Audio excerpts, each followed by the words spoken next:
Hello everybody and welcome back to the biggest Man United fan channel in the land. This is the United Stand. Man United back in Europa League sort of game this evening, isn't it? Which will be Ruud van Nistelrooy's last as interim manager. Manchester United against PAOK. You get that one right? Anyway, with further ado, you know how we roll on the countdown to kick-off show. We will take you up to Mark Goldbridge taking us over, but I'm delighted to say I am joined by Tul. What a pleasure, mate. What a big smiley face. What are you so happy about? I wasn't here last week, was I? So, you know, nice to be back. Yeah, well, we will get your thoughts. Obviously, Manchester City absolutely done this week. I know it is the United Stand, but our new manager is coming in, Ruben Amorim. Is it a total, people getting too excited with that result? Ultimately, he will be taking over Manchester United, so we'll get into that. Make sure to get in your super chats. But Tul, you weren't on the fan forum for the Chelsea game, so I think we will rewind, that? We'll rewind slightly and get your thoughts on the game. I mean, at the end of this, were you slightly disappointed with a point? Or in theory, do you look back and go, do you know what? That was all right, huh? Yeah, last time I was here, Ten Hag was still manager. So what game was that? Was it really? Yes. It was the game before Chelsea. Did we... West Ham? West Ham. Oh, God, yeah. We watched it together, didn't we? What a day that was. Bloody hell. Yeah, last time I was here, it was Ten Hag's last game, and I actually didn't expect them to do it straight away, to be honest with you. The morning after, when I seen it come up on my phone saying he sacked him, I thought... Now, obviously, it was inevitable. It was always going to happen, but I just didn't think they'd do it that quick. Totally agree. It did catch me by surprise, to be honest with you. But they were very quick to get Amorim in. They've obviously been discussing it with him for weeks before. That was a good way to start, actually. I like the way you span this round. So we've not actually got Tul's kind of thoughts on Erik ten Hag leaving. It seems that long ago. I'd pick up from the last time I was here. Like I said, it was inevitable. What was going to happen was I thought they were going to wait till the Chelsea game at Old Trafford. To be honest with you, with how we were playing under Ten Hag at the time, I thought we're going to get battered by Chelsea at home inevitably, and then I think that'll be the last. Straw. We get battered at home by another Big Six team again, and I think that's when they would have sacked him. But they did it earlier. Obviously, they had good word off Amorim. They must have done for them to do it after that West Ham game. The Chelsea game, Van Nistelrooy took over. Let's be honest. I mean, what was the game Van Nistelrooy had before the Chelsea one? Was it Leicester in the Cup? Leicester. Yeah. Which, in theory, was kind of a free hit. Again, I was driving home from the studio that evening and there was people ringing into a certain radio station I was listening to. And when people just get a bit excited, like they did with Solskjaer. I was getting frustrated with it, mate, yeah. There was people literally saying, give it Ruud. He gets United. And I'm like... We've just played Leicester's B team or reserve team, whatever you want to call it. Yes, we've scored 5 goals, which again, when have we ever scored kind of 5 goals under Erik ten Hag? And then you kind of look at it and go, come on, the next decision, the next manager needs to be, the correct choice. Yeah, some people were just absolutely blowing my mind, mate. But at the same time, not so much, because I've seen the exact same thing when Solskjaer did his little turn before they hired him full time. People saying, oh, Ruud's been here 2 days and we've got a style of play already. It's like... It's ridiculous. Come on. It is, isn't it? It's a bit that team played the exact same way they would have played under Ten Hag, let's be honest. I think we all expected a slight upturn, this new manager bounce, which you do get, and I understand Old Trafford was a little bit louder because, Ruud's in charge and everybody loves Ruud. In that terms, it was a free hit. You're in front of the home fans. Yeah. It isn't the same as, Arne Slot going in at Liverpool. I keep hearing this, that bloody hell, straight away, you've seen what he's... And you're like... Come on, man. Klopp didn't leave Liverpool in a bad position. Yeah. They've still got a very, very good squad, whereas ours is just... You've got players there that are basically played under 4 different managers. So you've got players that have had 4 different sets of instructions, different philosophies, whatever you want to say. We just need to get it right with this one, don't we? But I do find it interesting that you said that following the West Ham result, because I was exactly sat in the same boat where I was like, I didn't see it coming. The actual sacking, I think a lot of us thought the previous international weekend we were looking at that. There was a lot of noise being made by the media. There was this meeting in London. Nothing happened. Then obviously Tuchel took over for the England job. And you're thinking... That was the obvious candidate at the time, wasn't it? Was. And in your eyes, I mean, take Amorim out of the conversation for a minute. Who were the top names that you were kind of looking at? Because would you have been one of them that actually said that Amorim was going to be up there, top of the list? No. I thought, honestly, I was expecting them to throw the book at Nagelsmann. I thought they would have threw the book at him and seen if they could tempt him away from the German job. They might have spoke to him and said, look, what do you want? How much do you want to do it? But then there's also reports that they've been in talks with Amorim for a number of weeks. And then there's also the thing of Ugarte. Is that such a coincidence that we signed one of Amorim's key players from Lisbon? So. No, I mean, I'm excited about Amorim, don't get me wrong. What I'm excited to see is a complete change of system. Solskjaer and Ten Hag, even though they played slightly different setups, slightly different approaches to football. Ten Hag's more possession-based, Solskjaer's more counter-attack based. I'm happy to see a complete different formation. I was kind of playing around and flirting with the idea of a back three for the past few months as a United fan because... Mainly, not even because of the centre-backs, looking at, trying to field a midfield three for Manchester United at the moment, I can't pick three midfielders that I trust enough, honestly. Really? People were saying... What do you mean then, the right blend or the right combination? So the right combination, I always thought there was a weak link in every midfield three you could make at United. People say Casemiro, Mainu, Bruno... Or people say, Casemiro, Ugarte, Bruno, or Casemiro, Eriksen, Mainu. And I just thought every midfield three you could make, I thought there was always, like Casemiro at the start of the season was getting pelters. Ugarte had a little bit of a slow start for his first few games. And I just thought, there's not three midfielders I trust enough to actually play a midfield three. So I was starting to think maybe a back three is the way to go. And just shore it up a little bit more and play, set up a little bit more pragmatic almost.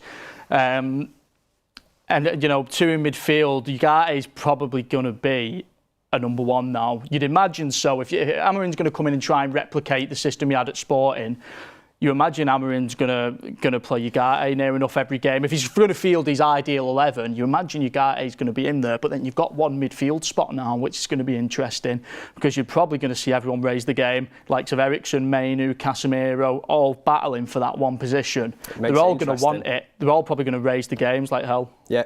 Shabel Azzi, welcome to the United Stand Members Club. We've also got Mike Goldbridge in the chat who says, I'm Mark's twin. Nice to meet you all. Go United. Yeah, Mike Goldbridge. You heard it here first. Didn't even know he had a twin, but listen, it's match day.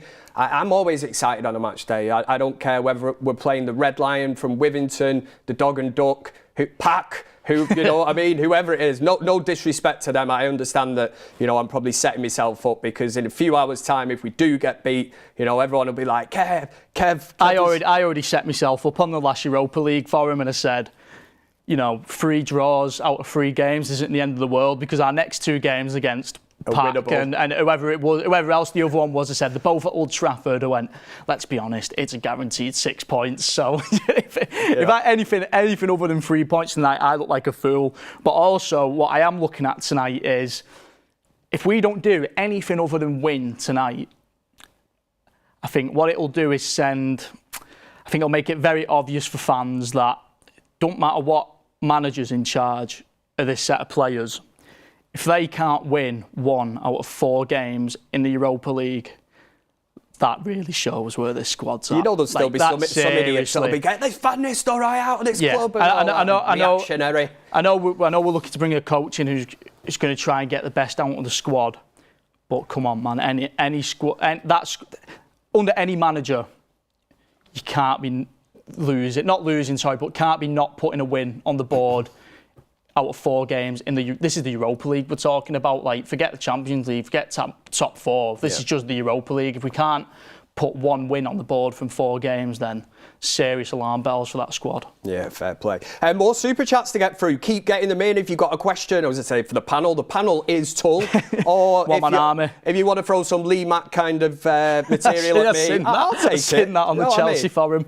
yeah. Or if you want to ask anybody a question, we've got producer Greg in the back. If you want to ask him a question, Sam's here as well. Whoever you want to ask, it's a free-for-all. We'll get into it. But the Fallen, welcome to the United Stand Members Club. Elliot McMullen says Kev and the Chocolate Factory, great film. Listen, I've seen Charlie and the Chocolate Factory. I hope I'm not falling into any of this kind of nonsense, but thank you for that. And Ryan Coughlin says, in the Trafford bar now, lads, before going in, buzzing for it, come on. Oh, I love that, mate. Trafford bars, it's not actually sort of far, is it? Well, it's not far from Old Trafford. Yeah. Get me a pint in, mate. Put it on the side. I'll be in there before kick-off. And Malps, a member for 17 months of the United Stand Members Club, says we better not draw again tonight. Which brings me in, Tul, because you were just mentioning about the draws. In theory, when you look back on this kind of Europa League campaign at this moment in time, the one result that stands out, and you mentioned about home advantage and that, I don't think anybody's seen coming, was the FC20 draw. Which, if we'd have took the 3 points there, then travelling away to Porto, again, it was the circumstances of how that game to be 2-0 up, peg back, go behind and then get a late one. And Fenerbahce away as well, which is never going to be an easy place to go. In isolation, them 2 draws away from home would have looked all right if we'd have got the job done against FC20. Absolutely. Ricky was driving that point home, and I agreed with him where that's how fine the margin is. If we bottled that game against 20, it was completely in our hands.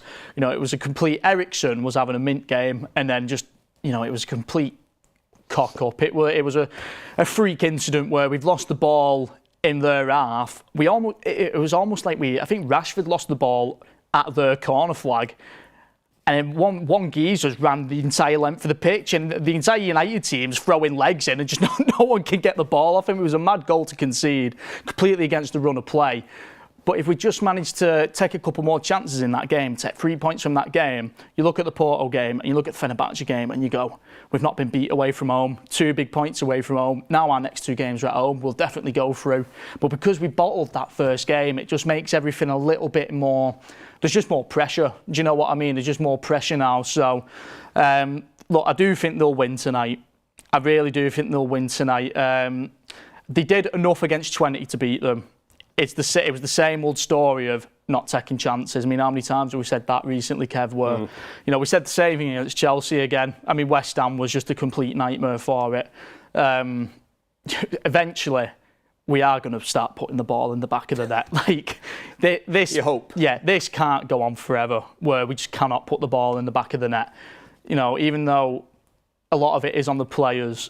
It's almost like when it rains, it pours. Do you know what I mean? It's just a case of when it rains, it pours. Luck will come back around, and sometimes that's what you need. A little bit of luck, get a little bit of momentum, and then kick on. Well, here's one from the FC20 game, and I know we're rewinding sort of back, but it is Europa League evening here on the United Stand. But obviously, the comments that Christian Eriksen made, after the FC20 game, that FC20 wanted it more than us. When you look back at key moments in Erik ten Hag's kind of reign at Manchester United, without probably Christian Eriksen realising what he actually said in that moment, because I understand even yourself, fans, whatever that are going, that is one thing you do not want to hear. I'm not saying he threw Ten Hag under the bus, but there's certainly an element of that where the manager must have looked at Eriksen and thought, yeah, nice one, mate. Yeah.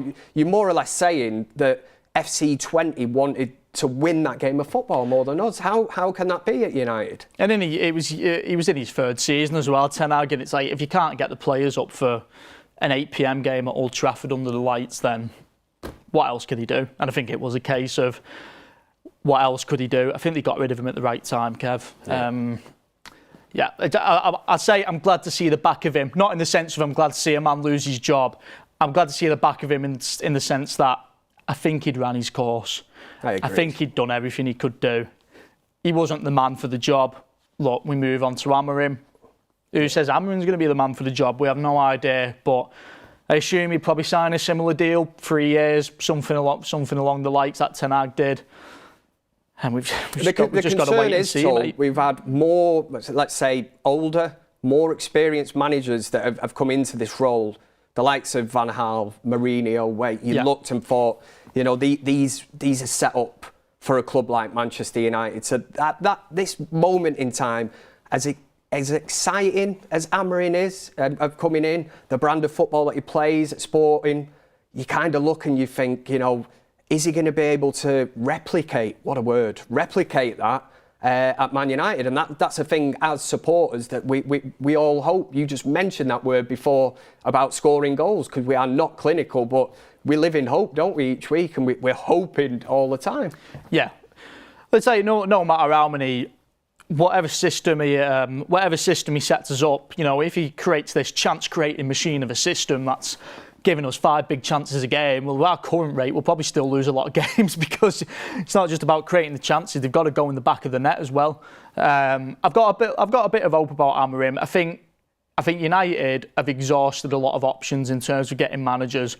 You know, they've tried experience with Van Gaal, they've tried prestige with Mourinho, Premier League proven prestige. I mean, you really couldn't have picked a more suitable ex-Premier League manager at the time than Mourinho. That didn't work out. And then you went with a club legend, you went Solskjaer. That didn't work out. So then you've gone for, you know, it's kind of like, how would we even describe Ten Hag at the time? He was just an upcoming, you know, we'd made noise in Europe, hadn't he? Some good results, a good little Champions League run with Ajax. Tried that, didn't work. So now we're going to try the young guy. You know, maybe that's, you know, Pep. How old was Pep when he took over Barcelona?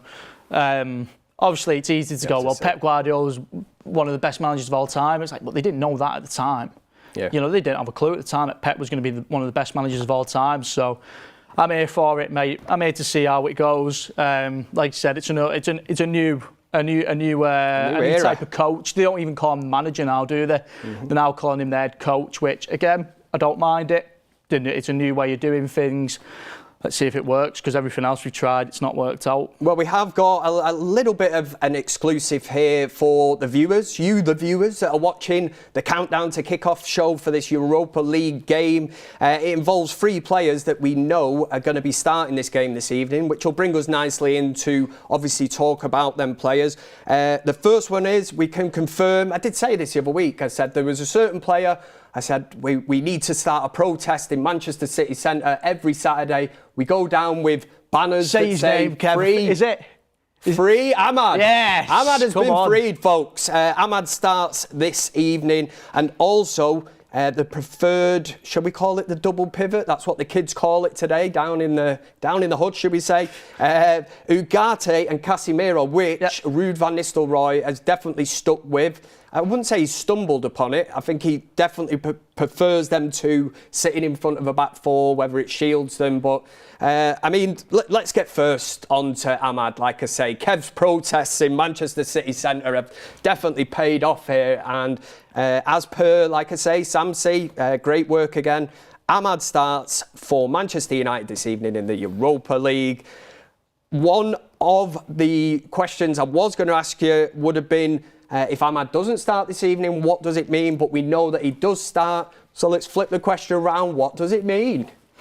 My message to you, Ahmad, take your chance, son. I like that, as if he could be watching now. You talking to that camera, Tom? Honestly, mate, take your chance tonight. Take your chance tonight, mate, because, you know, he could pull his face. He could pull his face that, you know, he's not been getting starts and, oh, look, we have to play pack for me to get a start. And you could pull your face at that and look at it as, you know, we've got to play. This is the level of team we've got to play for me to get a start. Just put the ball in the back of the net, mate. If you can put the ball in the back of the net and just press on the new manager when the new manager's coming in, be loud, mate. Do you know what I mean? Make it. There was a little thing with Tony Martial a few years ago where, you know, he wasn't in favour with Mourinho, but he kept scoring every game for a little while. And it's like, if you're scoring every single game, doesn't really matter how favoured you are by a manager. It gets to a point where you can't be left out. If you are producing every single game, then they won't leave you out. And realistically for Ahmad, he's not the competition he's got for his position let's be honest, it's not great. You know, he's really not got to do that much. But hasn't that been get the thing, Tul, that how many fan forums have we've sat in the background there, we've debated. None of us have disagreed on Amad. And there was a clip from the last fan forum where I said that one of the main issues at United is this right-hand side. And against Chelsea, it was evident. You played Rashford on the right, he played Garnacho on the right, he kept swapping him over. But, you're kind of watching it, scratching your head, and I'm like, whoever plays on this right-hand side, everything seems to go through the left, and whether you play Garnacho there, Rashford, they don't have any effect on the game. Yeah. And I said, there's a solution sat on the bench. Yeah. His name is Amad. Free Amad. And I'm very happy to see him in the starting 11 this evening, because I had put in my notes that if he didn't start this evening, you kind of fear for him. It's almost at the point where you think, well, we've got Ruud van Nistelrooy in interim charge. He's come in. Is there something behind the scenes that us as supporters aren't seeing? Because it doesn't make any sense at all that this kid is getting no game time. He's getting, 10, 15 minutes, even under Erik ten Hag to an extent, humiliated in a way. Rewarded for scoring against Brighton, which seems ages ago now. Yeah. You get United's Player of the Month, and then you're out the team and 3-0 down, getting absolutely battered by the Scousers. What does he do? Brings him on. What is he supposed to do? Yeah, we all started. Do you remember the forum a week or two ago? And we were all starting with conspiracy theories because we just thought there's no explanation right now for Amad to get as little game time as he gets. And we started comparing it to Zaha. Zaha under Moyes, and we were like, there's got to be something going on behind the scenes here. Because seriously, I've been saying it since, and I know a lot of you guys have since towards the end of last season, where there was games like, the league was written off anyway. We knew the league was written off, and Sheffield were coming to Old Trafford. Sheffield were dead bottom, 20th of the Premier League, already relegated, and Amad couldn't even get a start then. And you've got Garnacho and Rashford, who we've seen enough now. We've seen for over a year. None of them want to play on the right wing. and it's not even that they want to. Interested. And you know what? It's not even that they want to play there. They just don't. They don't produce. Like Rashford and Garnacho don't produce on the right wing. Why not try the right winger? It's like I'm actually getting sick to death for saying it, because it's like banging your head against the wall. He's not injured. He's not coming back from injury. He's there. He's ready. He's on the bench whenever he's been called on. He's actually performed. This is why we can. Yeah, it's why we can only assume now that something is going on behind the scenes. You could start theories that look at the saga between Sancho and Ten Hag. Has he got a similar problem with Amad's punctuality or his training ethic? Could it be something along the lines of that? But you've got a new manager coming in now to where that should be scrapped, and it should be seen as a fresh chance for Amad. And if you actually have a look at the system Amorim favours, where he doesn't really play wingers, he lets his wing backs do the width, and then he almost likes playing these like number 10 type, like inside forwards, and you look at that and you think that could be perfect for him. Well, listen to this. Another exclusive from Sam C here on the old team news. We already know that Amad's starting. We know that Ugarte and Casemiro will be the two holders in the midfield. Going along on the other side of the pitch, we assume it will be the left, that Amad will be on the right. For the United Stand viewers, Garnacho starts, Rashford on the bench. In capital letters, a super chat from the United Stand. That must be a first, but it's there. It's in, I was going to say black and white. It's not. It's in yellow and black. Amad and Garnacho start, Rashford on the bench. Capital letters. You have to shout it, don't you? It's as if you're shouting it. But you've got Amad, which we do assume that it will be on the right, unless Ruud van Nistelrooy is going to be the horse play or whatever. No pun intended there with Ruud van Nistelrooy and horses. But yeah, what do you think of that as your attacking width? Because the pieces of the puzzle a bit. I'm assuming that Højlund is going to be the focal point of this team, and that would be your front three. We haven't got it confirmed yet, but these are the players that we know are going to be in this team. Yeah. Again, Amad, take your chance, mate, because what that screams is that you're already out the team on Sunday for Rashford to come back in. So, you're not going to get a chance on Sunday, probably. So just take your chance tonight, mate, in front of Old Trafford. That's what it is. That's what it's going to be. I was going to say, in terms of this team, if you're Ruud van Nistelrooy this evening, obviously his last game as interim is going to be against Leicester, another home game on Sunday. As the manager now, I mean, in terms, Ruud has got a little bit of a free hit, but would you have one eye on Sunday where you're looking at it and thinking, or are you a bit kind of selfish in your way of thinking, I've got 2 games left there, I'm going with a strong team tonight, by God, we need the points. We've got taken 3 points from 3 games. It's an interesting point, that. I think Ruud has a duty, and, he's already stated that he wants to stick around. I imagine if he's sticking around, he'll have already spoke to Amorim. I know kind of what I'm about to say is made a bit invalid by the fact that we're going into an international break after that game on Sunday, but you'd imagine he's still got to think, how can I get the best out of, who can I rest so then I can also field a very good 11 on Sunday. Do you know what I mean? Obviously, you could start Rashford tonight, but then how sharp of a Rashford are you going to get on Sunday? So, if Ruud's going to be sticking around, he's still got a duty to try and, get the best for every game, no matter what. Even though he's in charge for these 2 games, if he's going to be sticking around, he's still got a duty to get the best out of that squad all season long. So, is Ruud experimenting this evening to an extent? Or when we say Rashford on the bench, I know it's always hard to gauge, has he been benched, has he been dropped, it's difficult. I think he's just got an eye on Sunday. Yeah? Yeah, I think he's just got an eye on Sunday. It's an interesting point what you say about, he's in charge for 2 games, do you just go gung-go? Do you just go completely gung-ho and just try and win your 2 games, field your best 11 tonight, field your best 11 on Sunday? But like I said, if he's sticking around, he's probably spoke to Amorim.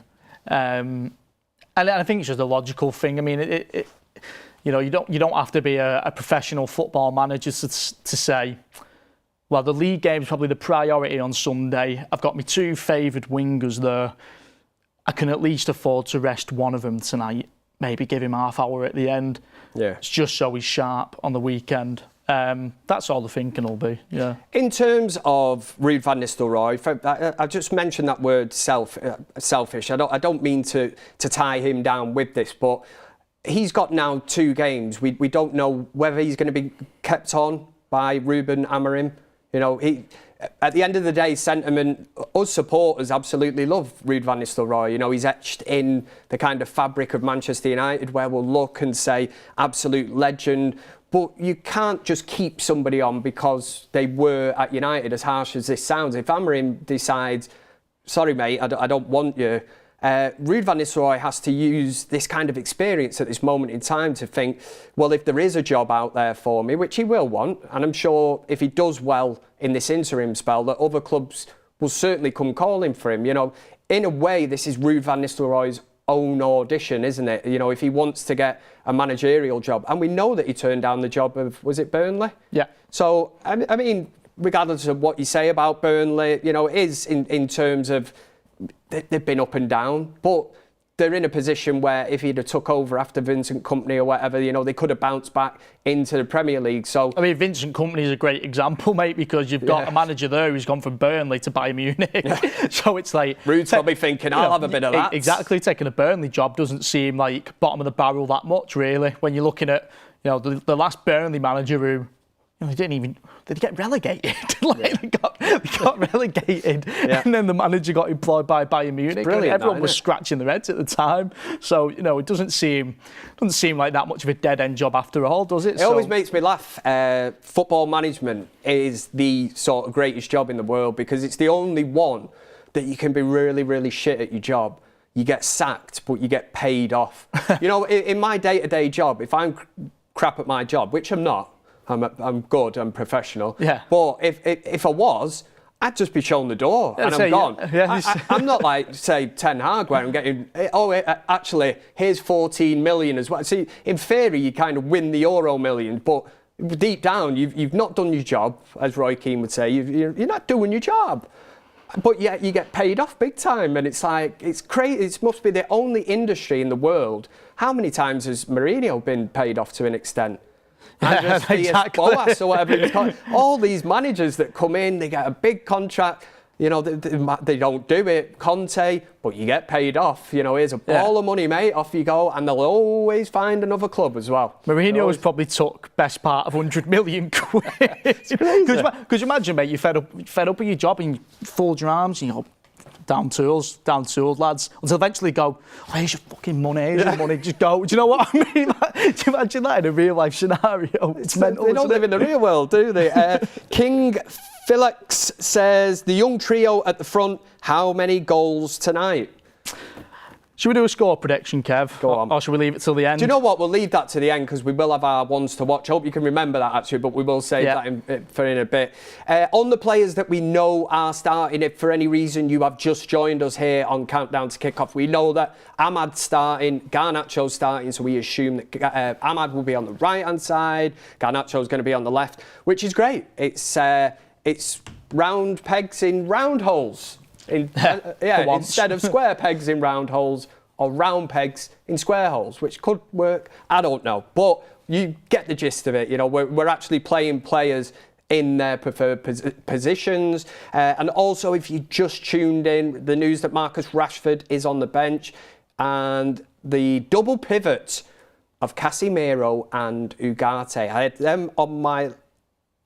sorry, say that again, Sam. Getting some information here. Rasmus starts up top. There you go. The power of Sam C talking into Kev's ear tells me that Rasmus is starting up front for United as well. This is looking interesting, man, because like I said, in terms of Ruud van Nistelrooy and the team that he wanted to put out this evening, he's not, unless there's going to be a few surprises further back, whether an Amas is in at left back or whatever, these spots are still open. But Rasmus starts over Xerxes. Is that even a debate?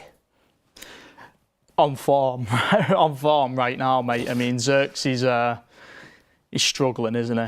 He's struggling big time. What do you put it down to? Because I'm not prepared to write off Xerxes at this moment. I think it's far too early. But I will say one thing. I give Anthony so much. I got into a spat with Gabby Bonglahor. I got clipped up on the United stand for defending Anthony. And this was early on in his career. I was like, he's doing all right. And in fairness, I did a Gabby Bonglahor impression, you know, like, because I think he said, like, oh, he's totally rubbish, that Anthony, or whatever. Gabby Bonglahor seen it and replied to it on it. So there's Kev's claim to fame. But I can't help but think that on this one, Gabby Bonglahor's never right about anything. But I feel like he's had me over on the Anthony one. But in terms of Anthony and Xerxes, you know, you hope that they don't take the same path. Again, that word, hope, innit? This has been, honestly, Manchester United in a nutshell since Sir Alex Ferguson left. We just live in hope. Hopes and dreams. Yeah. FC, that's what we are. It's best for me not to speak on Anthony, mate. Are you doing a Mourinho where it's best if I don't speak? Yeah, if I speak on Anthony, I'm in big trouble. There's also a poll up running as well. Thank you very much to the people behind the scenes there. Obviously, this should be me that takes the lead and starts firing these polls out, but I like it. Yeah, there's no I in team. We're a team here at the United Stand, and we want to know what you think the outcome of this game will be. Manchester United against PAOK. It's just a word, isn't it? It's a noise. Everybody keeps picking me up on and say, PAOK. That is from, what is it? Step Brothers, that film. PAOK. I just made it up. PAOK. Yeah, PAOK. I think it sounds... but anyway, listen, we're getting away from the fact that we are running a poll and you lot there now watching can get involved. So do you think United will win, a draw, or PAOK win? PAOK win. Quality this, love this. It's far too early in the day for this kind of carry on, but get it in there. We'll be interested to. We'll end the poll in a bit. It's only been running for 5 minutes. Can see lots of you now are getting involved in the vote. So again, just a bit of fun. You don't win anything. Let's get back to the double pivot. You talked about Ugarte earlier. He's a player. Now, regardless of we did sign him under the Eric Ten Hag regime. And now, whether he was a Ten Hag player or the Ineos, the structure brought him in, is a debate possibly for another day. But Ugarte, does he seem to be going from strength to strength at Manchester United in a short space of time? Is he going as opposed to... We're seeing slow, gradual improvement, which is nice to see. Great choice of words. From a new player. I had a lot of concerns when we first signed Ugarte, but now looking back, I can sort of give him the benefit of the doubt that maybe the system he was put in, you know, I seen him get put in a midfield. Leave him exposed? Yeah, I seen him get put against Spurs in a midfield of Ugarte, Mainu and Bruno. Looking back, that is capitulation, mate. That is... You're firing out some big words here tonight. I'm trying to think of... what's the word? That's imploding from the inside, mate. That is... You are never going to get anywhere playing that midfield three. You definitely swallowed a dictionary before you come to the studio. I am here for it. Yeah, you were never going to get anywhere playing that midfield three. And inevitably, Ugarte looked terrible. I was one of the first people to say, what have we signed here? Could we say the same about Casemiro? Recently, a few games, yes, we can say it was only Leicester's, under 14s or whatever it was. We still had to do the job. You can only beat, what's in front here. We got that done. Scores an absolute worldie, Casemiro. I think we've seen him, I'm sure if he even tried it 100 times again, he was probably, sending it over to the Trafford pub. As from earlier, the super chat, top tier of the Stretford end, whatever. Scores an absolute worldie. But in terms of Casemiro, and a lot of people, I wouldn't say wrote him off after that Liverpool game. And let's not beat around the bush. That first half, he was absolutely he was pants. Diabolical. there was no hiding. Yeah. I said it the other week. Even you can't get your wife to go on Instagram and post pictures of the trophies you won for your previous club. I'm like, Casemiro has to deal with this. Leave the wife out of it. But in fairness, he's responded, hasn't he? In recent games. But again, does that come down to the blend of them two? In terms they complement each other? Yeah, I think they complement each other. But in terms of Casemiro, from just looking at Casemiro individually, a lot of Casemiro's criticism was just an overspill of last season, really. We seen Casemiro last season moving sluggishly. Well, what is it? The easy kind of thing to say is his legs have gone. Yeah. And you will hear people in the media, Jamie Carragher, Souness, whoever it is, the Scouse Mafia. Carragher is exactly what I was going to get onto. Go on. So there was a whole bit of Palace. Casemiro wasn't having a good season anyway last season. Then we went away to Palace. Casemiro had an absolute stinker of a game. An absolute terrible game. And Carragher did the whole piece. What was the phrase he used? It was, leave the football before the football leaves you, is what Carragher said. So I think Casemiro, So literally writing him off. A lot of the criticism is coming from last season. Now, apart from that Liverpool game this season, I cannot think of one game where Casemiro has been poor. I thought the first game of the season, was it Fulham at Old Trafford? I thought he was excellent. I thought he was very good. I mean, even in the summer, when we were going into this season, we were talking about, look at Casemiro. He looks like he's lost a stone, maybe. We came into the season looking a bit sharper, looking lean. He had an okay pre-season, and then he started the season off very well. Do you know what it is with Casemiro? I think he's very underrated in the other half of the pitch. I actually think he gels the team very well around the opposition's penalty box. Further up the field. I actually think we're seeing Casemiro perform up at the other end of the field, which when you think about Casemiro, it's not what you think of at first, is it? But, there was times... Well, you think of this defensive anchor that sits in front of this destroyer, back three, back four, whatever it's going to be, but somebody that literally does... Would you say the kind of donkey work? Or basically the work the destroyer, basically. But there have been so many times this season where, whether a goal's come from it or not, And Casemiro's made a pass on the outside of the box where you think, that's a brilliant pass. I remember him doing it against Fulham at home. I remember him doing it Brighton away. Obviously, then we had the Liverpool game, which, you know, he actually got dropped off the back of that Liverpool game, which I'm not against it. You know, I'm not against, like, almost, you know, punishing players. If you're going to put in a performance like that, your spot next game isn't guaranteed.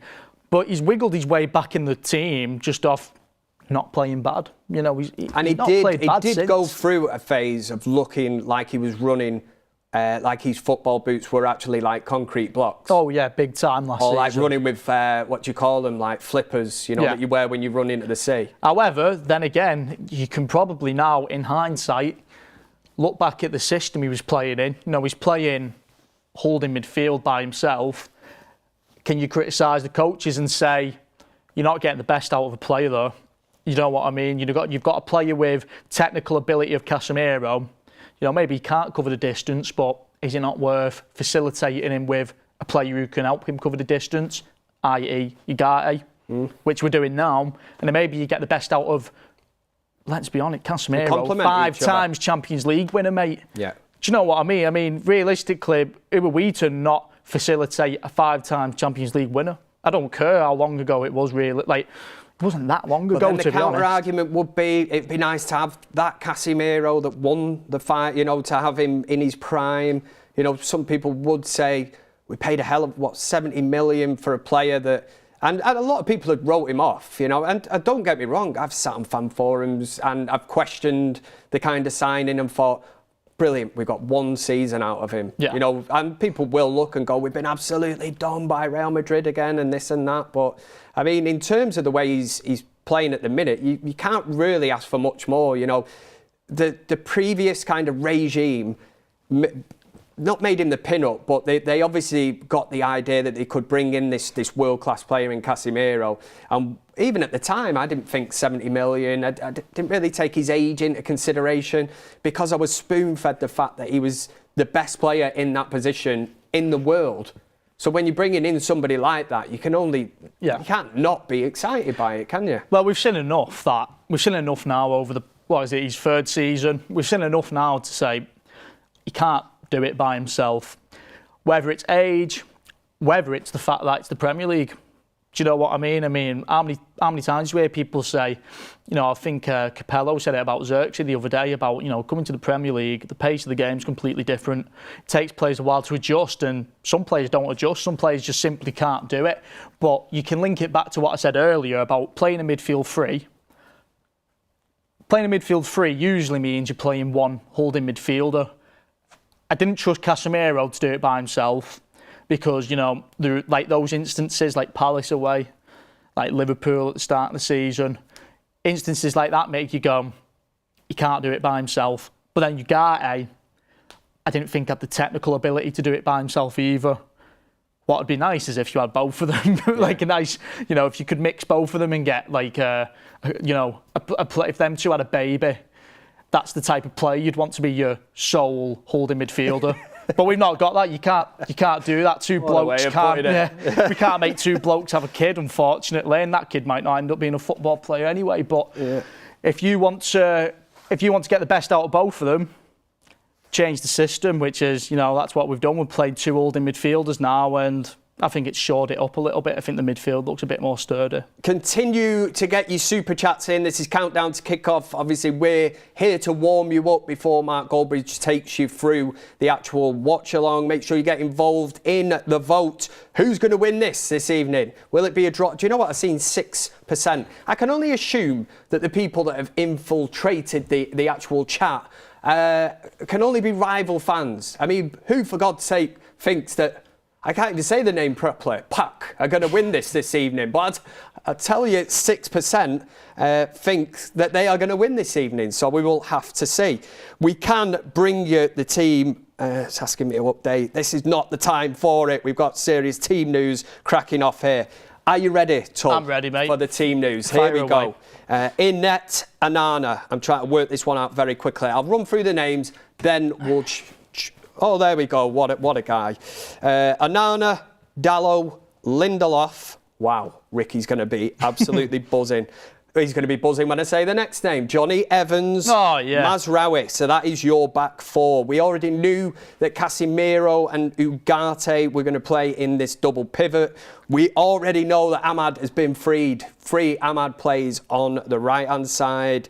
Garnacho is going to play on the left. Højlund, we knew, as per Sam C earlier, that he was going to start up top, which leaves the number 10 role for... I'm going to make a guess that a lot of players have been rested there with Sunday in mind, you know, like Rashford, like the centre-backs. Eriksen didn't play on the weekend. Yeah. Is Eriksen in the 10 today? You're wrong. No, it's Bruno really? Fernandes, mate. Oh, wow, Bruno Fernandes will be the captain for the evening. Nailed on. I just wanted to throw that out there and play devil's advocate. Yeah. I loved reeling you in there. I had that absolutely nailed on. I could see your mind in overdrive. You're like, is it somebody else rather than Bruno? Of course it's Bruno Fernandes, captain for the evening. So, I mean, initial thoughts on the team. I was going to ask you just before this actual news broke, but in terms of the back four, we now know that it will be Dalot, Mazraoui are going to be your kind of wing backs, if that's what you want to call it. Lindelof, well, in fact, yeah, Lindelof and Evans are going to be centre back, aren't they? Yeah. Do you know what my initial thought is off that? My initial thought off that team is... I think Ricky's picked it. Well, he wouldn't have because Fernandes is in there. But would be in there. Apart from that, yeah, he definitely had a say. Ricky's been at Carrington today. He's had an input on the back four. He said, "Hey, come over here, Ruud." He said, "I've got an Instagram page. I put out all my tactics. You know what I mean? You need to watch it." And maybe Ruud did, and he's gone, "I'm going with Lindelof and Evans at centre back. I don't care what anybody says." Ricky told me to. My initial thought on that is. Eric, that's 2 games in a row that Eriksen's not playing. Well, he was injured, wasn't he? So it's whether... Okay, right, that makes sense now. In fact, yeah, let's bring the subs in, and this will confirm it. So, because, yeah, at the risk of actually going against what I've just said and contradicting myself, Binder, Heaton, two sub-keepers, why not? Amas is on the bench, De Ligt, Martinez, Eriksen... Fitzgerald, Mount, Anthony, Rashford, Wheatley and Xerxes. Mason Mount makes the bench. Eriksen now, well, we've just cleared up that debate. He is back from injury. Mason Mount back just in time for the new manager. There you go. Why not? Do you know what? I'm really surprised at what Luke Shaw's not in there. Malacia, they're all like, oh, Amorim's watching, is he? Is he watching this game this evening? I'm fit now, Gaffer. You can pick me. I'm joking, by the way, before anyone picks me up. Mason Mount, I think, will have a place under Amorim.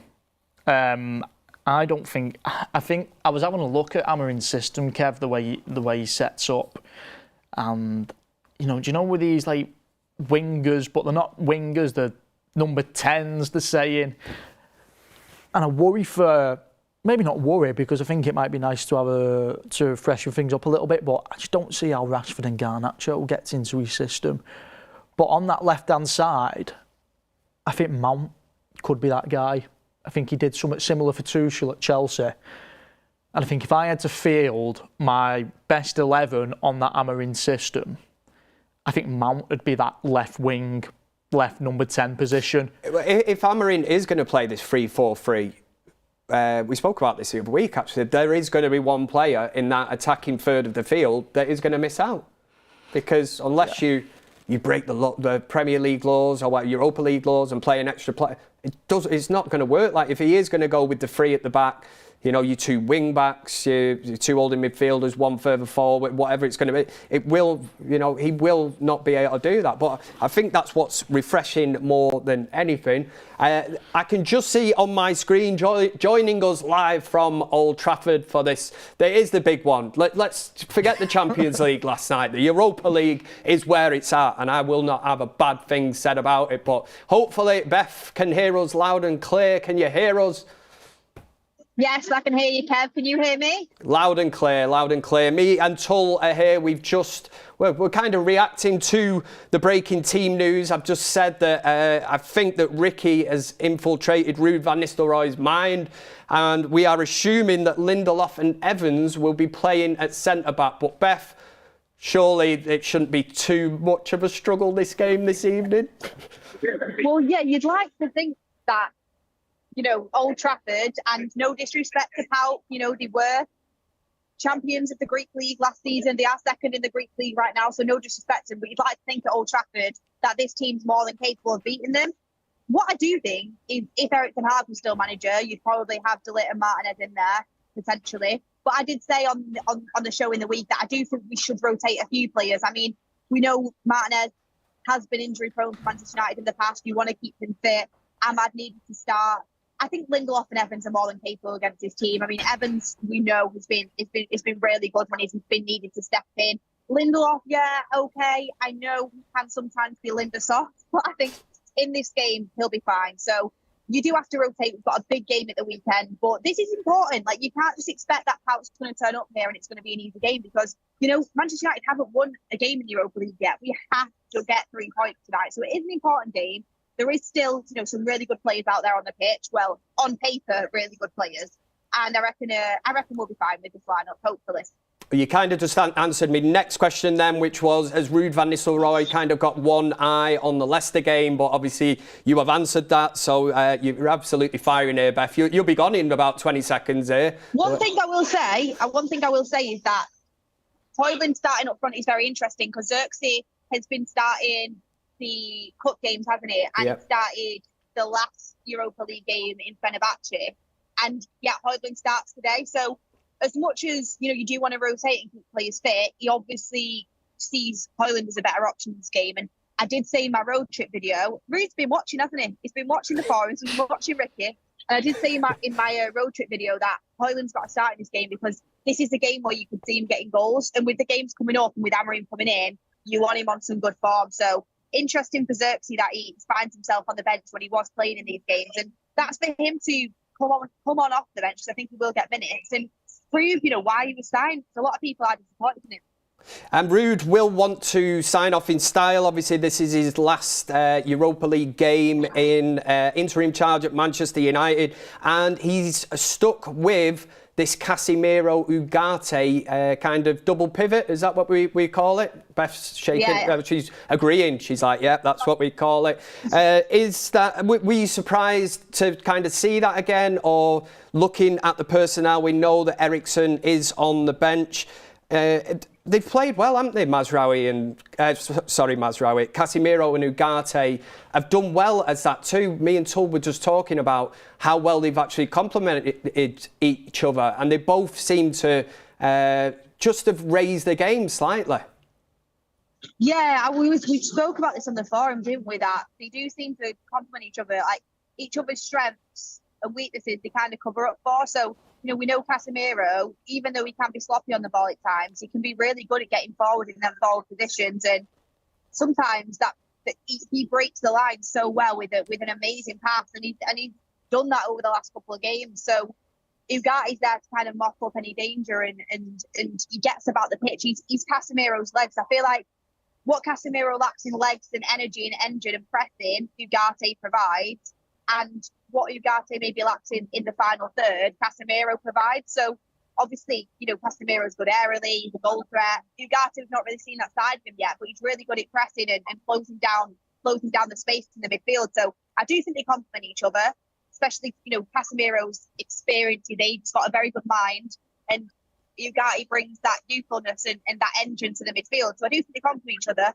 I am surprised that Eriksen's not come back in for this game. I know he's on the bench, so he's available, because I thought he might want to rest one of them too. And we know how good Eriksen has been. So, yeah, anyway. Beth, you've almost word for word said the exact same thing me and Kev have gone through the past 10, 15 minutes about Ugarte, Casemiro and Eriksen. You've almost word for word summarised the last 15, 20 minutes of the show. I wouldn't even watch that. I would love to have been watching, but I was busy. But I wasn't watching, so I didn't see. You've essentially summarised the show. Well, yeah, like what? Eriksen has been our best player, and when you think about it, Old Trafford against this PAOK team, I feel like he'd have a really good game of creating from that deep line midfield role, but he must not be fit enough. Can you hear the fans, by the way? I was going to say, is that the away fans? Shut up, rowdy bunch. Who do you think they are, eh? Let's have a look at them. The PAOK cultures, look at them. Wow, that's a big hell, they away brought end. right firm with them, haven't they? Yeah, Yeah, so that's them there. staying away from And them there's this evening. lovely Old Trafford. Yeah, what a lovely place. Yeah. Beth, But yeah. just another quick one. The surprises on the bench we were looking at. I was going to say your mate, but a player that you do rate that we've certainly not seen the best of it at United. Mason Mount finds himself on the bench. Obviously, if we were in a position where we could introduce, obviously, Amas is on the bench as well. It would be nice to get into that winning position where we could probably introduce some players that have certainly, not hit the heights of what they would have expected. And you've obviously got Wheatley and Amas, two players that will be looking to get involved, who have worked their way up through the ranks at United. Yeah, I'd be surprised if Wheatley and Amas do play any minutes today, because they played for, I think it was the under-19s last night, but maybe, they are young, so maybe they'll be able to do 10, 20 minutes at the end if Ruud decides to go down that road. Depending on what the scoreline is, obviously. I think if it's a big scoreline United's way, you might give them a few minutes. If not, it'd probably be a lot more risky. Mason Mount, I'm frustrated he weren't back for the Chelsea game, because that would have been a good game for him to come back for. Obviously would have had the bit between his teeth for that game. But what Mason Mount needs to do now is focus on staying fit for when Ruben Amorim gets in, because everyone's going to want to give their best impression when the new manager comes through the door. Everyone's going to want to be in that starting 11. Everyone's going to want to be in the forefront of his mind. He's not really started his United career, in my opinion. He's got the number 7 on his back. There was a lot of expectations when he came in, but his injury record is just completely killed him off. He's got his best chance of getting in the United side on a consistent basis under Ruben Amorim. I think with the system he plays, he's really well suited to that role as an inside forward, as one of the 10. So he just needs to focus on staying fit, and maybe if he is fit enough to get some minutes, it'd be good to see him. But if not, go with Eriksen and just make sure that Mason Mount can stay fit. You don't want to rush him back and him get injured again before Amorim comes in. Yeah, again, Beth, you've summarised exactly what we said about Mount with Amorim's system as the left-hand side forward. Yeah. We're clearly all on the same page, aren't we? Yeah. She's definitely been watching Countdown to Kick-Off. It's like we have a group chat or something, guys. I was going to say, Tul, do you have a question for Beth? It's a bit like Soccer AM, this, like Tubes, where you got one question and one question only before she goes. She's a busy woman this evening, Beth. Simple question, Beth. What's your score prediction? Oh. Score prediction. I think I said 3-0 on the group chat, so I'll stick with 3-0. God knows how we'll get 3 goals if the forward players make the same decisions as they did against Chelsea. So I'm hoping they will be on form this evening, and we can score the chances that we do create. I've seen that obviously Garnacho's starting and that Ahmad is starting. I think that's a well-balanced front three in terms of for Rasmus Højlund. I think, after Garnacho did get a little bit of criticism in the week, I think he'll be getting his head up more to get that final ball across the box. And we know how talented Garnacho is. I wish him well tonight. I think it could be a good game for him to bounce back. And then, obviously, Ahmad, he's finally started a game, buzzing about that. And I think it just adds a little bit of a balance. When you have Garnacho and Rashford, it's 2 direct wingers who want to take on the fullbacks and, pacing behind. Whereas when you've got Garnacho, you've got that pacing behind. You've got that player with flair that is going to take on a man, is going to be, you don't know what's coming next, is going to get the crowd off the feet. But also you have Ahmad, who can do that, but also, looks for them passes, looks for them little triangles to open space up, and looks to get across into the box as well. A bit more of a creative winger. So I think it's a good balance. So I'm hoping 3 goals to Manchester United, and Sir Johnny Evans can keep a clean sheet. We hope so, don't we? But I totally agree as well, Beth. Ahmad on the right, we spoke about it earlier, having Garnacho on the left.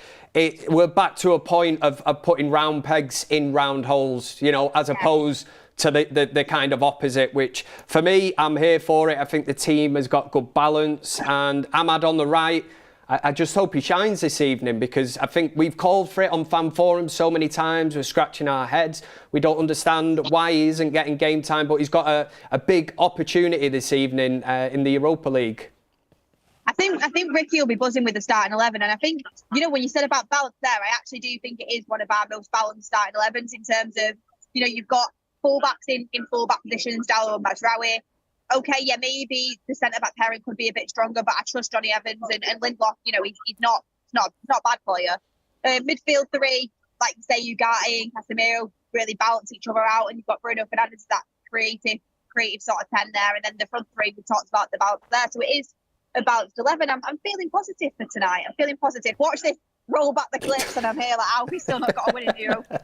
Hopefully we'll be all right. I tell you what I'm looking out for. I'm looking for a clean sheet tonight because I recall Ricky a couple of weeks ago telling us that Lindelof and Johnny Evans is our best centre-back pairing at the club. Wow. So I'm really looking for a clean sheet tonight. I think that'd be really funny. I think Rick could absolutely buzz off it. Yeah. You will never hear the end of it if that happens. I hope we do, just for the sake of the team. Well, that'll be class. I'll be so tuned in to the fans forum afterwards. I'm not sure if you said it in the chat or on a forum, but I recall Ricky a couple of weeks ago saying, out of all of our centre-backs, the best pairing we can put out is Evans and Lindelof. Wow. No, yeah, I think he said that on the show. I think he has said it. I mean, he wouldn't mind us saying it anyway. You know what he's like. Yeah. Sure is. Beth, thank you very much for your time there. No, you need to get back and do your media duties for the United Stand. So all I would say is good luck and hopefully you can get us some good content. Try and get, a player or an interview. Hopefully, in a few hours' time, if Manchester United have won, they're feeling, what would you say, very, very excited, and they'll be like, I'm going over to Beth. I'm going to Beth from the United Stand. I'm going to give her an interview, and obviously we'll be able to watch that later on. But thank you very much. Yeah. And if we win, fingers crossed. And what did you say? Score prediction? Sorry, forgot already. 3-0. Going with 3-0. What are you two going with? 3-0. Yeah, that was mine. 3-0. I've gone for as well. I was thinking 3-0 myself, but I'm going to be a bit more sensible with our recent record of putting chances away. I'm going to go with 2-0. Yeah, wait, can I just ask quickly, do any of you guys know if Shola Shoretire is playing? In the starting 11 or on the bench? Oh, he's on the bench. He's on the bench. I've just seen it here. Oh, right. Oh, he wasn't on That'll be interesting. Yeah. Thank you very much. Well, enjoy the evening. I was say enjoy it, yeah, but hopefully you do. If we get we'll win against Eve. I'm sure of it, hopefully. Famous last words. Exactly. I'll leave you guys to it. Thank you very much, Beth. Enjoy. Thank you. Bye. Ta-ra. Yeah, so continue to get your super chats, your thoughts, any questions you've got in. We are now, coming up to about 25 minutes before we finish on countdown to kickoff. Make sure you get involved in the poll, which was who's going to win. Is it going to be a home win, away win? It's probably easier for me just to say that now instead of saying PAOK. Or a draw for this game, but a lot of love in the live chat for Beth's appearance there from Old Trafford. The fans, the PAOK Ultras sound well up for this one, don't they? I love that. Do you know what I do love? Whether it's the Europa League, Champions League, whatever it is, these teams that rock up at Old Trafford that bring like, I was going to say a proper firm, as if I'm Danny Dyer or something off Football Factories, a proper naughty firm. No, but that travel in good numbers. They come to Old Trafford, they don't stop singing and that. And we were seeing the fans recently who took over the Etihad. Somebody had to do that. You know what I mean? Because there's no atmosphere, man. So you need these away fans. I forget who it was because it was 20 actually. It was 20. Was it? Yeah, it was 20. No, there was... Oh, was it? It was 20, yeah. That's it. They'd gone to watch City the night before, hadn't they? And snapped up all the empty, them tickets that they couldn't sell, and they went and created a bit of atmosphere. So have a bit of that. Yes, continue to get your super chats in. I've got my eyes fixed down at this screen. And let's have a look what else I had on my list. We obviously now do know the team, but... Well, the first question was, in terms of surprises, is really the only surprises that you look at is the Lindelof and Evans centre-back pairing? Yeah, I wouldn't have predicted that both Martinez and De Ligt would have been dropped. I thought it would have been... Are you confident with it, though? Because obviously Johnny Evans is steady Eddie, isn't it? Well, not to go full Ricky on you, but last season I said Johnny Evans was our best centre-back. So, Ricky thinks he's our best ever signing. Yeah. Or not ever, sorry. Under Ten Hag, he said that the best players, there was an argument for Mazraoui at 13 million, and then he would say Eriksen on a free, Johnny Evans on a free. in terms of value for money. £13 million for them 3 players. Evans, definitely Evans is up there in terms of, if you look at how many games Evans played last season, the whole, the way we signed Evans was funny actually, just the whole way, he was training with the squad. And it's almost like Ten Hag realised, he's better than he's better than the rest of our centre backs. And then we got him on a short-term deal, but I've never, ever, ever had a problem with Johnny Evans starting for Manchester United, even if it was Man City at Old Trafford. It's crazy I'd be happy with Johnny Evans starting. It does come with experience, because I think he's absolutely, he's just a everlong kind of warrior, and you know what you're going to get from him. Very rarely will make any mistakes. You would probably feel a little bit more, shall we say, nervous, and it sounds crazy when you think of the money that Manchester United spent on a Harry Maguire, but you would definitely feel a lot more secure having a Johnny Evans there instead of, and it depends who you're going to put in, but for me, if Lindelof's going to be next to Johnny Evans, I've got no issues with that. Yeah, no, I'm happy with it. And looking at the opposition as well.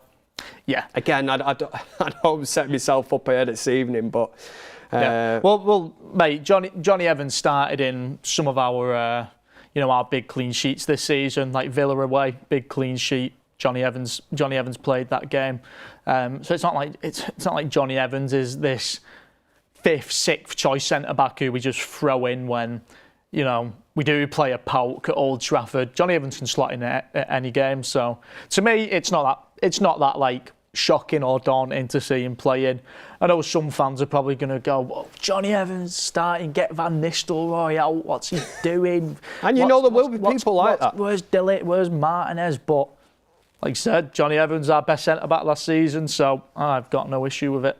I wanted to do a little segment of, the show. It is a show. We'll do a little segment which I'm going to call the Mazraoui Appreciation Society. He keeps getting better and better, doesn't he? Yeah. In fact, I had the free Ahmad. I was down in Manchester with the free Ahmad signs. I've got him the start this evening. Now I think I need to set up this new club, which is going to be the Mazraoui Appreciation Society. And we all wear a little badge.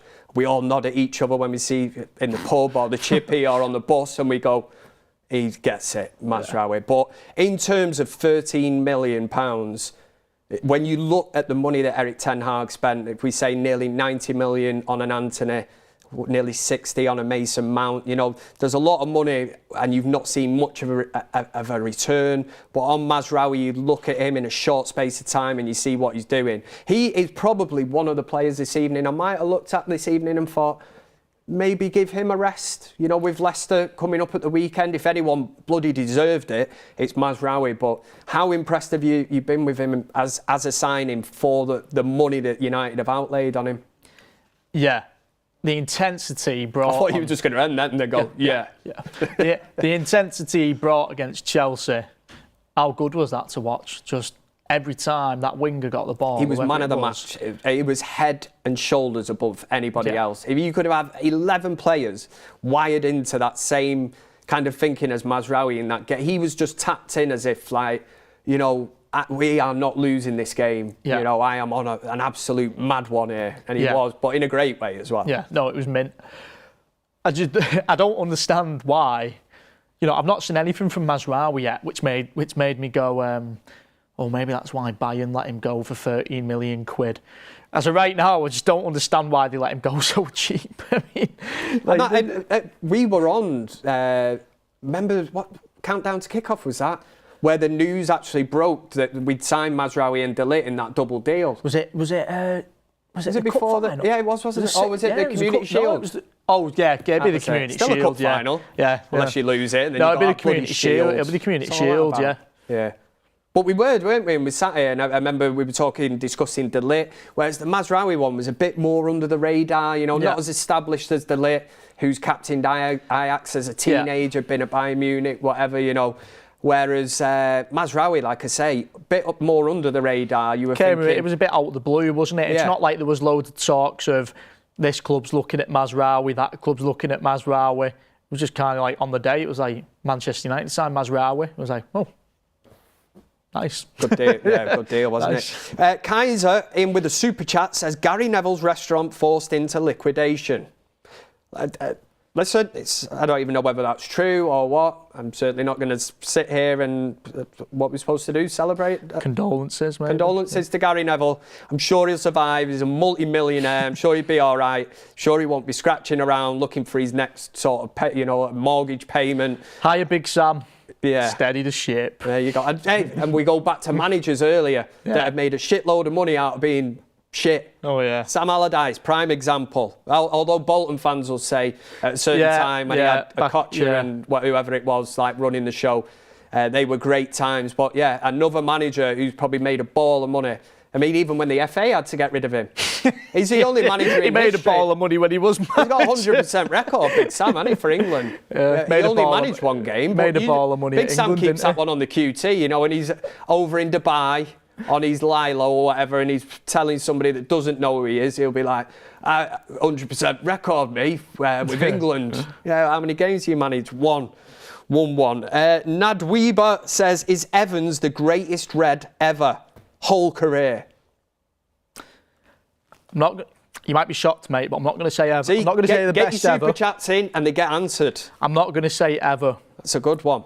But he's It's up for debate. definitely a cult hero. Definitely a cult hero. Who's the greatest Red ever then? Come on. The greatest Red ever? Weber, _94, needs to know. The greatest Red ever. Let's throw some names out there. So you've got George Best, you've got Roy Keane. Some people will say Duncan Edwards You've got as well. I think I'm going to say, I wasn't there to witness him. I think people will be very happy with me saying it. I don't think there'll be too much people going, no. I'm going to say Eric Cantona. What do you mean you weren't there to see it? How old are you? I just turned 21 last week. Fraud. Well, I was there to see it, and I will tell you, he was one of the greatest players I ever seen. Anyway, long live the king. Eric Cantona was incredible. In fact, I was kind of, what would I say, in primary school at that moment in time. So, I definitely grew up, collars up, and all that when I was playing football. I remember him having an injury once, a wrist injury. His wrist one, yeah. I didn't even have a sore wrist. But I still put a bandage round it. He scored that free kick and ran round with his wrist like that. Won it, the one where he levered it top Even I've seen that one. Eric Cantona was just different gravy altogether. There's obviously other players as well. You will get the Irish contingent that will definitely say a Roy Keane. To an extent, you will probably get some that say Dennis Irwin. If you're talking about Mr. Consistency, I remember our local sort of newspaper at the time. I say at the time it's still there, but they write a lot of shit in it these days. Mr. Luckhurst and all that, responsible for that. But the Manchester Evening News, they called him Mr. Consistency, never below a 7, Dennis Irwin. Scored goals, free kicks, penalties. What a player, man. Do you know what? I was speaking to an old Scouse fella the other day, and he said to me the best football player he's ever watched was Dennis Law. There's another Dennis for you. That is. But he did go to Man City. So. Yeah, he did score a back heel against us as well. And people do say that was the goal that sent United down. Yeah. If you actually do your research, that wasn't the goal that sent us down. We were actually at that stage down. It kind of confirmed, but rub salt in the wound is maybe City a better... fans always like to say, Dennis Law, it was a goal that, it didn't. It didn't, no. Howder says, hello. Can you spare a few seconds of your time to analyse the pre-match table with United and PAOK in mind? Maybe it's not that easy. Good luck. This new format of the Champions League and the Europa League, is Tull digging it, or is Tull a bit like Kev where he's like thinking, wow, this is like... Do you know, I've grown up, obviously, I'm older than you, and people might argue with that. They might say, you know what I mean, Kev looks younger than Tull. Nobody's ever said that. I'm just like trying to look, like for some kind of backup here in the chat, which I know for a fact I will not get. But I'm used to these little groups where you play home and away. The thing that does freshen it up is the fact that you only play each other once and the way that it's done. Yeah. Do you not think? I agree with the playing each other once bit. I do agree with that. I do like that. However, I am a little bit old school, and it just doesn't... Do you know what? Inherently, I've not actually got a problem with that, the way they're doing the table. I just want the group back, though. Like, do you know what I mean? Like, and I'll tell you what I want back. It might be that I'm a little bit of an adrenaline junkie, and I like to be on the edge of my seat but they should have never got rid of away goals, man. They should have never, ever got rid of away goals. There's so many away goals that United went out on as well. I was absolutely bloody fuming. I always and then have when they took that, it away, I was like, how many Champions League finals we could have been to, potentially won, and you look back over the course of history. But how good do you not is think does it not make it more interesting? It does, Kev, as you're on the edge of your seat, which, win or lose, as a football fan, you could have argued actually the other year, was it Man City against Real Madrid would have actually gone through at full time? So in that context, it was great to see City go out on it against Real Madrid. But they would have, because they drew the first game at the Bernabeu, was it? I can't remember. I'm not even a City fan. I'm not bothered. They just didn't win it, so that's the main thing, isn't it? But continue to get your super chats in. What time are we on? We've got about roughly 15 minutes left. If you've got any lookalikes, if you want to get your score prediction in. Somebody was in the chat earlier, but it wasn't a super chat, but I did see the Harvey Elliott one, so I'm sure the people are. It isn't Harvey Elliott. Why would we have Harvey Elliott on the United You'll stand? never guess what. Go on. Bumped into him the other day. No way. Swear to God. Was it like looking in a mirror? Bumped into him in Chinese. Seriously? In St Helens. Swear to God. Wow. Yeah. And did he think it was like looking in a mirror? I think we both looked at each other like, hello. Hello. And you both said it at the same time, so it was just like looking in a mirror going, hello. Yeah. Hey. We both went, hello. Like that thing where you do that stand where you go, sorry mate, and you both go left, both go right. No, swear to God, bumped into him. Wow. Yeah. I was going to say you claim to fame, it's not that, is it? No. But I wasn't expecting it, and I thought, wow, there's me. I mean, there's Harvey Elliott. Harvey Elliott in a Chinese, eh? Yeah. That's what it's all about. Connor Wilson in with Super Chat says, without the table, we'd be out. Let's have a look at the table, Kev, because one of the Super Chats earlier have just mentioned PAOK. Are they above us in the table? Do you know what? I'm going to find this out now. Europa League. Do you know what? I bet even the website won't even know. They'll be like, what? No, it's crashed because there's that many people now searching for it. Right, let's have a look. Season. Right, look, there's that many. How many teams are in it? It's ridiculous, man. There's 36 teams in a league. It's crazy. 36. But again, you play each other once. So at top, I don't know whether some of these games are actually being. Is that in-game now? Galatasaray are winning 3-2, so they is it given 3 points? Yeah. Eintracht Frankfurt are also winning 1-0, so that puts them joint top. So you've got Galatasaray second and try. Well, does it say they played an extra game? Yes. Yeah. So they've just done the live result. Yeah. Oh, Tottenham are getting beat 3-2. Yeah, I knew they were 1-0 down before. If it stays all the same there, they'll be 1 point behind Tottenham. Behind the leaders, Galatasaray and Frankfurt. Lazio have got a game in hand, so potentially they're on 3 points, could go in. Where the hell are United? Oh, we're like, 23rd maybe. 25th? Yeah, not even in the qualifying round, that mate. You got to finish top 24. Wow. Yeah. Do you know what? I didn't even know that. That's... Yes, as producer Greg has just said in my ear, obviously you should be a United fan if you are watching the United stand. You might have felt a bit of doom and gloom for a minute there as we assess where United are in the standings of the Europa League. I can only call it minefield of a league. There's 36 teams in it. United are currently 25th. We do have that game in hand, but producer Greg has just said in our ear a piece of very fitting positivity, which is United are still unbeaten in this Europa League campaign. Is that something to write home about, Tull? Is it something to be impressed about? I love the way you're looking at me as if to say you've just answered your own question here. What are you on about? I wonder if you could actually qualify. Well, you could probably make it into the top 24 by drawing every game. However, then you're in a knockout round and you can't draw a knockout round. So as this stands, we'd be out. Yeah. But we have got that game in hand as well. It's not all doom and gloom, is it? No, if we win tonight... We should win tonight. Have you got the table up? Yeah, I did. So if we win tonight, we'll be... So that's what I'm trying to look as well. Our remaining fixtures. Yeah, so if we win tonight, we're at least going to be We're going to supersede a lot of teams. We're going to be at least 18th. Wow.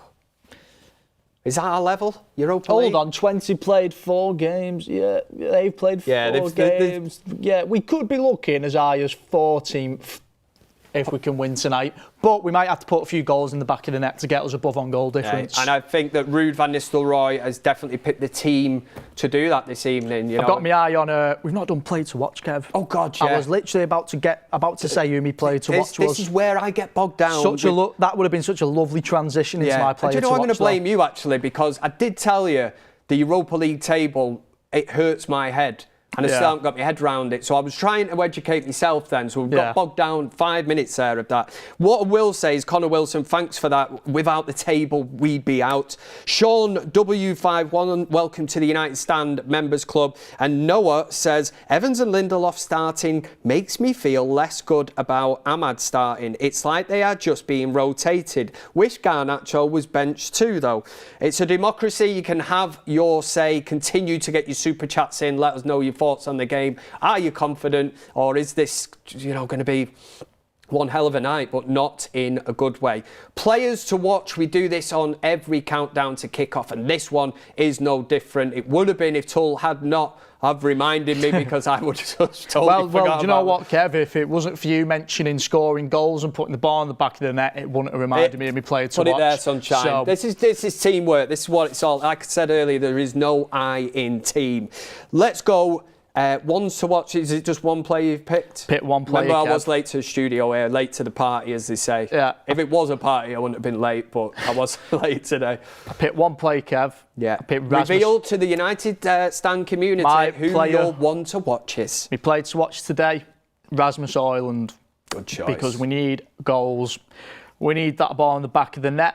And if I had to pick one player in that squad who would trust the most to do it, I'd pick Rasmus. So at least you picked somebody that's starting. Where usually when Kev gets asked this hours before kick-off. That was my concern. My concern when I picked Rasmus. I really wanted to pick Rasmus, but then I thought, well, he might pick Xerxes and Rasmus on Sunday. But then I thought, well, if we not put the ball in the back of the net, Rasmus will probably get subbed on. So still going with Rasmus. I went down a road or a little trail, the Ahmad, like I told you, free Ahmad, going down the protest line of that. I went with Ahmad like week after week, and then I started thinking, is it something I'm doing here? Am I jinxing Ahmad?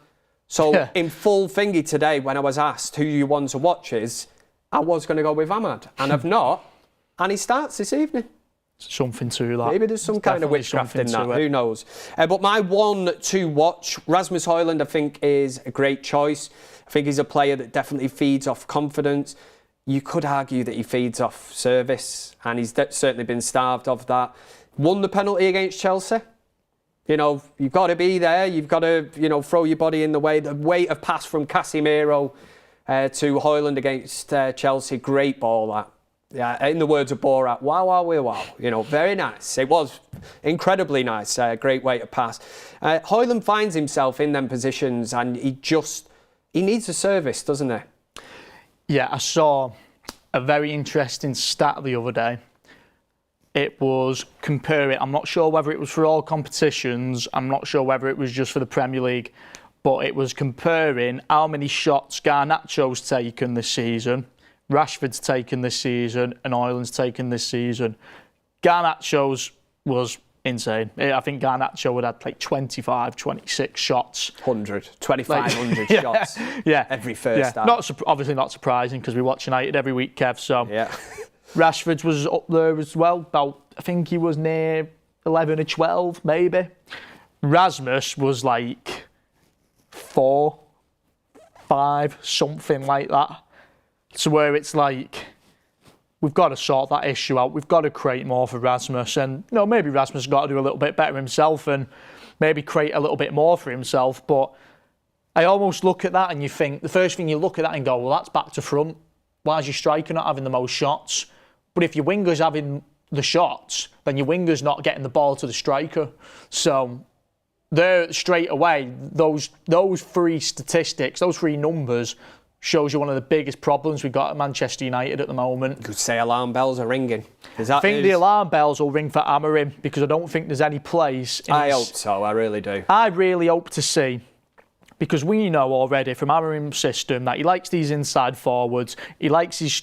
See Jokeris the other night against City, and that trick, you couldn't write it. He likes a striker, and you need to make sure, you need to provide for that striker. I really hope he doesn't crumble and shoehorn Garnacho and Rashford into his system. Because realistically, looking at it, ultimately, this is where other managers have failed by sticking by. Their profile, I don't want to go in on that. I don't want to say Garnacho and Rashford don't suit the system. Their profile of winger does not suit his system.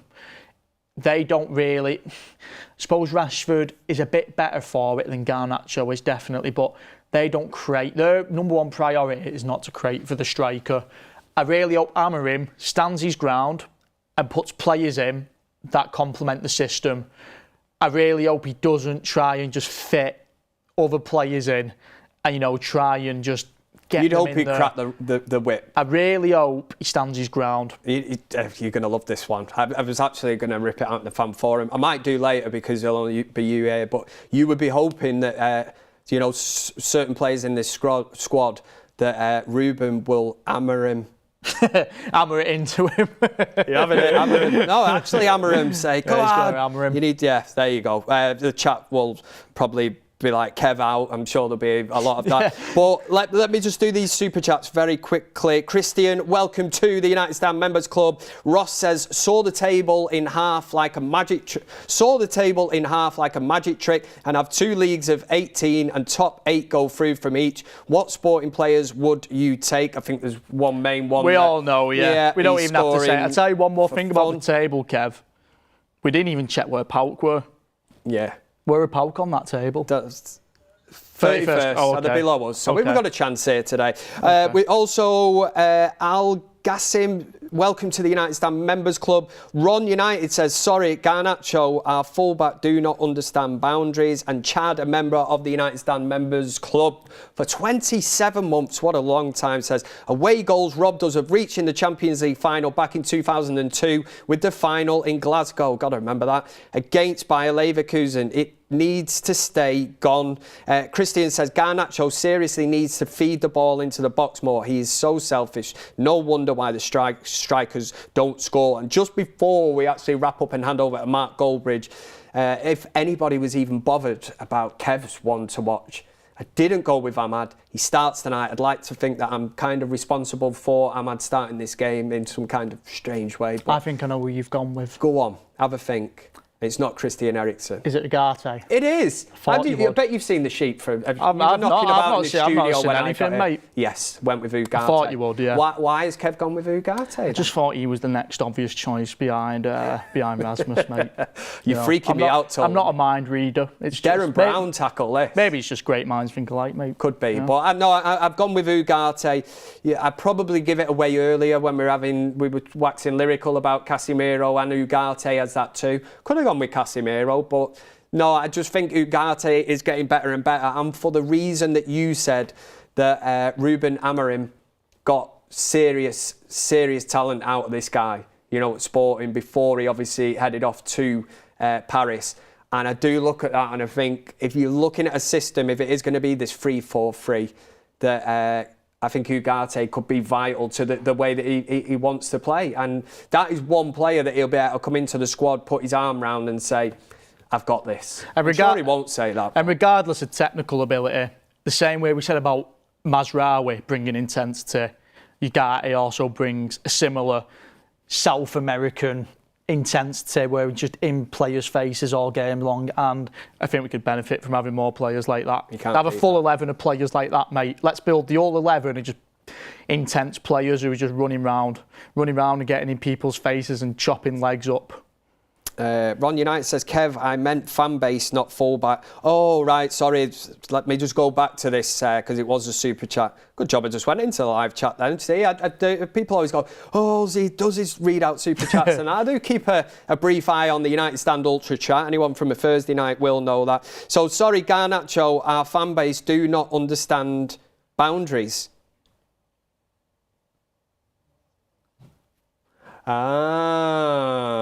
Yes.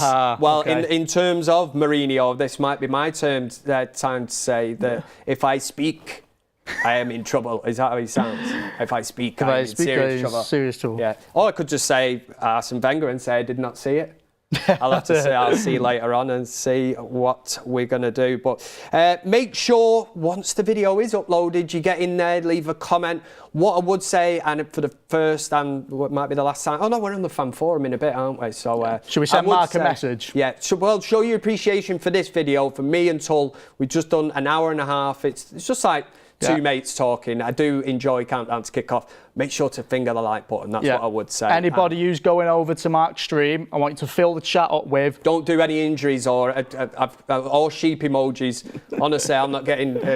For some reason, it always comes back on me. It comes back on the host. There you go. Go on. Big news, Mark. Marouane Fellaini spotted with a match day squad. That's what we're going with. Is that not a bit long to put out? Is it not usually like Fellaini with the squad? What's Fellaini doing here? Why is Fellaini on the pitch? Why is Fellaini in the warm-up? Anything like that will do. Well, there you go. There is the battle cry from Tul. Absolute pleasure to be. You're on the fan forum later, aren't you? After the game, so we'll be reacting. Ricky's on that as well, and I think Sam's on it as well, isn't he? I think I've seen on my list. Yes, oh, there he is. Yes, in the air. He's like, yes. Sam C will be on that as well. So hopefully we will be discussing a Manchester United win. Yes, stay on the channel. Get yourself over to Goldbridge's stream now. You will get the watch along and we will see you later on. You've been watching the biggest Man United fan channel in the land. This was the United Stand.